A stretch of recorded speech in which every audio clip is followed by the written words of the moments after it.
Fabulous. Lovely. So I'm just going to give a brief kind of 6 or 7 minute overview. I won't bore you too much with climate science, but I will give you a very brief overview of that, and then a bit more explanation about why climate content matters and how you could potentially include it in your work going forward. So, the why. I think this is a really good graphic for explaining the why. So this is the climate stripes visualization. You may have seen it. It's designed by Ed Hawkins from University of Reading. And at the top, we've got the temperature variation over time in the UK, and we've got the global variation underneath from around 1850, 1884 from the UK version. And as you can clearly see, the blue stripes show the cooler temperatures, and the red, quite concerningly, in the last 20 years, show that the scale and the kind of the rapidity of the warming that we've seen. And just something I wanted to draw your attention to, you may be able to see it on the screen, it's a bit more faint on this screen, unfortunately, but is the blip in the 1970s, because the 1970s heat wave is often referred to as an example which potentially disproves the severity or the urgency of climate change, but the blip that you can't quite see actually on the screen shows that the scale compared to the last 20 years and how rapid and how severe the change in warming has been. So this is kind of one element of climate change. The warming is one side of this. This is a massively complex human and environmental story. Climate change can affect food supply, water supply, health implications, living costs, as we've seen, even migration. I think this graphic from the Met Office, I'm hoping you can see at least some of that at the back, shows the complexity of the climate impacts that we see. So we've got the causes in the middle and the climate and the range of climate impacts around the edge. So as I said, this is hugely complex. You've got fisheries, you've got biodiversity, you've got sea temperatures rising, which you may have heard of, but you've also got migration, you've got local infrastructure changes and damage and that kind of thing. So hugely complex human, economic, societal implications here. Just want to pick up on health implications. So climate change is creating new health implications, but it's also exacerbating existing ones. One example is around air pollution. So this is worsened by climate change, and air pollution is already responsible for around 4.2 million premature deaths per year. So it's on a massive scale already. So heat waves and extreme weather events like we saw last year. So the British Medical Journal published an article very recently that found that 20,000 excess deaths were experienced in Western Europe alone during July and August last year when we had that extreme heat event. So that is the kind of the stark reality of now, and not just kind of over the next 30, 50, 100 years. This is all happening now. So how does this relate to our work in the media, TV, and film industry? So, like I say, climate change is happening now, and it's happening here in the UK. As we're seeing, we're experiencing issues with food supply and living costs, all of which will be exacerbated by climate change. So something I wanted to draw your attention to is the audience kind of experience and demand for climate content. So 56% of the UK population are actively concerned about climate change. That's the key word being actively concerned. And we're doing some research at the moment at Albert, and we've found that the public found that the top 3 uses for climate content, what they wanted climate content to do for them, is that they wanted to show the impacts of climate change in the UK, as well as abroad. They wanted to see what was happening in the UK and how that related to their own lives. They wanted to show the solutions to climate change. They want a positive story and something to bring them hope. And they also want climate content to communicate accurate climate science. So this research has another side of things, and we asked them what they were most concerned about around global social issues. And they were especially, kind of disproportionately concerned around health and well-being storylines. They wanted to see storylines around those issues, those social issues. So in terms of how this can relate to climate change, you can pull this in through heat stress, as we've seen last year, air pollution, like I said, around the implications of air pollution and the massive excess deaths that happen through air pollution, but also mental health.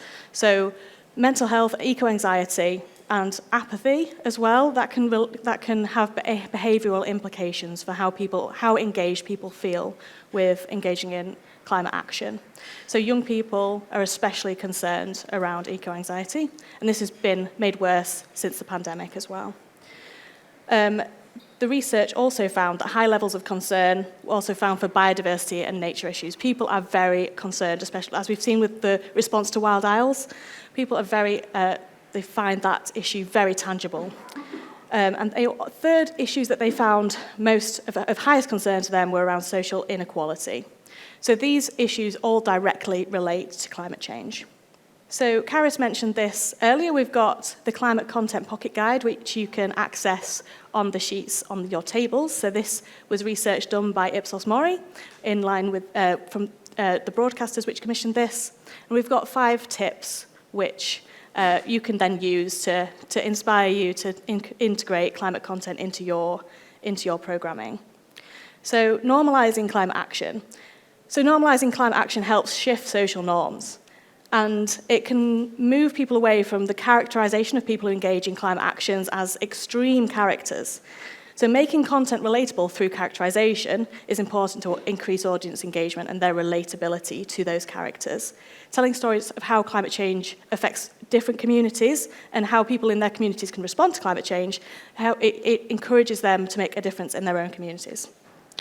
So staying positive, as I mentioned earlier. So laying out accurate science on the causes and the impacts of climate change is vitally important.